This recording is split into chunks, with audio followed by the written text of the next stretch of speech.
Smart School announces registrations for new admissions for class 11th and 12th. Admission open till availability of seats. Visit www.spsmartschools.com. उपराज्यपाल मनोज सिन्हा के आदेश के बाद 7 महीने बाद पुंछ राजौरी को कश्मीर से जोड़ने वाले मुगल रोड को सभी प्रकार के वाहनों एवं लोगों की आवाजाही के लिए खोल दिया गया है। इससे क्षेत्र के लोगों में खुशी का माहौल है। लोगों का कहना है कि अब कम से कम अगले 4-5 महीने तक वो जरूरी काम के लिए मुगल रोड से कश्मीर आ जा सकेंगे। गौरतलब है कि मुगल रोड को बर्फ हटाने के बाद मई माह में खोला गया था, परंतु कोरोना को देखते हुए मुगल रोड को केवल कश्मीर की तरफ से फलों से लदे ट्रकों और खाली तेल टैंकरों और पुंछ राजौरी से अस्पताल से कश्मीर के लिए रेफर किए गए मरीजों की आवाजाही के लिए खोला गया था। कश्मीर घाटी में army camp Lolab lines Gujjar पट्टी ने नागमर की ऊंचाई पर एक हाइकिंग कैंप का आयोजन किया। इस कैंप में लोलाब वैली के 25 छात्रों और युवाओं ने भाग लिया। हाइक कम कैंप के आयोजन के दौरान युवा लड़कों को trekking, tent pitching, camp fire और नागमर के शांत वातावरण व हरे भरे पहाड़ी मैदानों पर कुछ खेल आयोजनों का भी आयोजन किया गया। स्वर्गीय डॉक्टर श्यामा प्रसाद मुखर्जी का कल जन्म दिवस था। 6 जुलाई 1901 को कोलकाता में इनका जन्म हुआ था। 6 जुलाई उनकी 120वीं जयंती थी। इस पावन दिन के उपलक्ष्य में भाजपा अध्यक्ष रविंद्र रैना, अशोक कौल, अशोक खजूरिया, जुगल किशोर, कविंद्र गुप्ता, सत शर्मा व पार्टी के वरिष्ठ नेताओं और कार्यकर्ताओं ने कच्ची छावनी स्थित भारतीय जनता पार्टी कार्यालय में भूमि पूजन, यज्ञ एवं हवन कर जम्मू जिला, जम्मू पश्चिम जिला तथा कश्मीर विस्थापित जिलों के कार्यालयों का शुभ आरंभ किया। परिसीमन आयोग के दौरे को लेकर पीडीपी मुखिया महबूबा मुफ्ती ने एक पत्र जारी किया है, जिसमें उन्होंने लिखा है कि पीडीपी परिसीमन आयोग को ये पत्र भेज रही है। लोगों की पीड़ा को कम करने के लिए कोई आधारभूत कार्य नहीं किया गया है।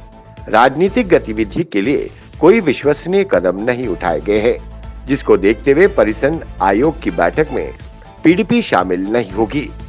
पीडीपी महासचिव जी.एन. हंजूरा द्वारा साइंड लेटर में जम्मू कश्मीर के लोगों के हितों को ठेस पहुंचाने के लिए परिसीमन आयोग के अभ्यास को पूर्ण नियोजित होने का आरोप लगाया गया है।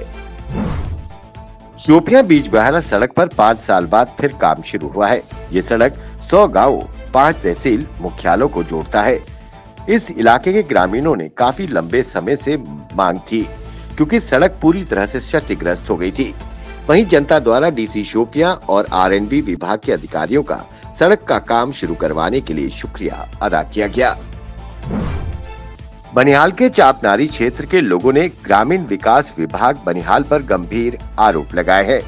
लोगों ने कहा कि इस दूर दराज के पहाड़ी इलाकों में रहने वाले गरीब लोगों के साथ विभाग धोखा कर रहा है। प्रधानमंत्री आवास योजना के तहत मनमानी की जा रही है। इसमें भ्रष्टाचार और रिश्वत का नंगा नाच खेला जा रहा है। सरपंच बांकुट इलियास वली ने रूरल डेवलपमेंट डिपार्टमेंट पर गंभीर आरोप लगाते हुए कहा कि उपराज्यपाल मनोज सिन्हा को इसमें हस्तक्षेप कर कार्रवाई करनी चाहिए। उन्होंने कहा कि गरीब परिवार के लोगों को घर बनाने की सुविधा से वंचित रखा जा रहा है। केंद्र की स्कीम भ्रष्टाचार की भेंट चढ़ती जा रही है। अब देश विदेश में बैठे शिव भक्त वर्चुअल पूजा, हवन और ऑनलाइन प्रसाद अपने नाम पर बुक करवा पाएंगे। कोरोना से उपजे हालात के कारण इस बार अमरनाथ यात्रा रद्द कर दी गई है। श्री अमरनाथ श्राइन बोर्ड ने वर्चुअल मोड के जरिए पूजा, हवन करने और प्रसाद बुक कर श्रद्धालुओं के घर तक पहुंचाने के प्रबंध किए हैं। श्रद्धालु पूजा, हवन और प्रसाद ऑनलाइन बुक करवा सकते हैं और श्री बाबा अमरनाथ की पवित्र गुफा में पुजारी श्रद्धालुओं के नाम की पूजा करेंगे और प्रसाद श्रद्धालुओं को उनके घर पर पहुंचाने के प्रबंध बोर्ड की तरफ से किए गए हैं।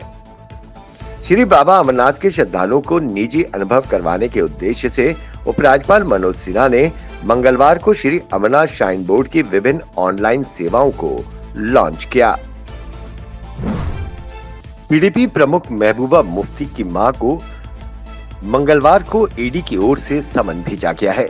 इस मामले को महबूबा मुफ्ती ने राजनीतिक रंग दे दिया है। महबूबा मुफ्ती ने कहा कि जिस दिन पीडीपी ने परिसमन आयोग से नहीं मिलने का फैसला किया, ईडी ने मेरी मां को अज्ञात आरोपों के लिए व्यक्तिगत रूप से पेश होने के लिए समन भेज दिया है। आग बबूला हुई महबूबा मुफ्ती ने आरोप लगाया कि राजनीतिक विरोधियों को डराने धमकाने के अपने प्रयासों में भारत सरकार वरिष्ठ नागरिकों को भी नहीं बख्शती। एनआईए और ईडी जैसी एजेंसियां अब उनको फायदा पहुंचाने के उपकरण हैं। जम्मू में all India confederation of SC/ST OBC संगठनों द्वारा रेशमघर कॉलोनी में अपने प्रधान कार्यालय में एक प्रेस वार्ता का आयोजन किया। इस बैठक का एजेंडा साफ करते हुए उन्होंने बताया कि ST समुदाय को जम्मू कश्मीर के प्रशासन द्वारा आयोजित किए जाने वाले आगामी गणना सर्वेक्षण के बारे में जागरूक करना है। वहीं कन्फेडरेशन के राज्य अध्यक्ष RK कलसोत्रा ने कहा कि जम्मू कश्मीर की प्रवासी आबादी को सर्वेक्षण के लिए खुद को दर्ज कराने के लिए आगे आना चाहिए ताकि सरकार के पास उनकी संख्या सही हो। उपराज्यपाल मनोज सिन्हा ने कहा कि जम्मू कश्मीर मेरे दिल के बहुत करीब है और जम्मू कश्मीर के नागरिकों की सलामती उनकी प्राथमिकता, ड्यूटी और मिशन है।